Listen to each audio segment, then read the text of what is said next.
China's foreign minister criticized the United States on Monday for its decision to remove troops from Afghanistan. Wang Yi told Secretary of State Antony. Hello, today I present to you an extremely attractive application for music lovers. It's completely free. You can listen to music online or download unlimited music to use whenever you don't have internet. The powerful search function helps you find anything you want. Trust me. It's hard not to find what you're looking for because the search function is really powerful. Application download link is attached in the description of the video. I'm pretty sure you'll like it. Thanks. Blinken, the pullout had a, quote, serious negative impact on Afghanistan. He did also promise to continue working with the Biden administration to help stabilize the country. But Chinese officials have increasing concerns about the potential impacts of the Taliban takeover on China's Muslim population. For more, I want to bring in CBS News contributor Isaac Stonefish. Isaac is also the founder and CEO of Strategy Risks. Hi there, Isaac. The Chinese government has not yet decided whether they will have a diplomatic relationship with the Taliban. Why is that? It seems at this stage that they're waiting a little bit longer before officially announcing that they will have a relationship. For Beijing, the most important issue with the Taliban is its relationship with neighboring Muslims in Xinjiang.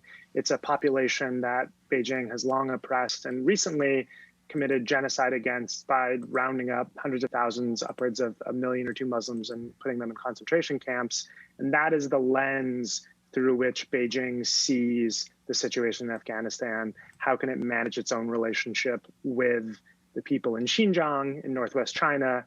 The second piece behind that is this is a great way to poke the United States in the eye. Yeah, I mean, what could that potential relationship mean for U.S.-China relations? I think it depends on how much cover China decides to give the Taliban in Afghanistan, and is Beijing going to be facilitating human rights abuses in Afghanistan as well as just in Xinjiang? Are they going to be protecting the Taliban internationally? Are they going to allow the Taliban and other sanctioned Afghani entities to get away from U.S. sanctions? It certainly seems quite unlikely at this stage that it will stop the free fall of the decline in U.S.-China relations, and it seems likely that it'll be another reason why tensions will likely persist and grow between the United States and China. And in fact, how could China use the United States' departure from Afghanistan to leverage their own international power? They're already using it as a propaganda victory. They're saying, hey, look, the United States is not a dependable power. We, China, don't interfere in other countries' affairs. We're responsible power. And hey, by the way, Taiwan, this island off the coast of China that Beijing has long claimed, better watch out because the United States doesn't really defend you like it says it will. So you touched on this a moment ago. Afghanistan shares a border with China's Xinjiang province in the northwest. Muslim ethnic minorities like the Uyghurs make up a large portion of the Xinjiang population. Give us a brief overview of Afghanistan's history within this particular region. So Afghanistan has long been the most complicated and tricky part of China's Central Asia strategy. And the big reason that China feels that way and faces that is because of the similarities between the Uyghurs and the Afghanis, because of the ability of some Uyghurs, especially in the last 5 or 10 years, not before the crackdown, to use Afghanistan as a staging ground for attacks on Xinjiang, and also its relationship with Pakistan, which has long been one of China's closest relationships in the region. But Afghanistan itself has long been a complicating factor for Pakistan.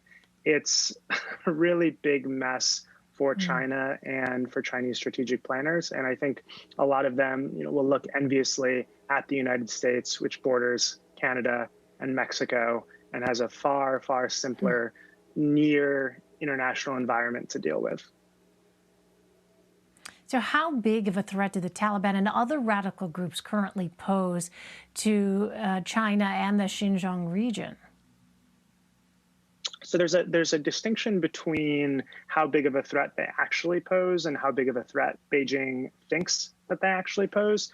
Beijing's strategy in dealing with any sort of Islamic extremism or terrorist attacks has been to respond not like the US has disproportionately, but to respond intensely beyond words disproportionately. What they're doing in Xinjiang, they say, was provoked by a series of gruesome terrorist attacks, but they've already gone so much beyond where it started with. So it's actually, I mean, it's a fascinating and scary thought. What will happen if Afghan citizens start using Afghanistan as a base to attack into China? Would that provoke China to go into Afghanistan, the graveyard of empires? Would it follow Russia and the United States? Or, would Beijing try as much as it can to at least publicly stay out? I mean, it's a scary thought, but it might be the world that we're living in the next 5 to 10 years. All right, so many complicated factors. Isaac Stonefish. Isaac, always good to have you. Thank you. Thank you.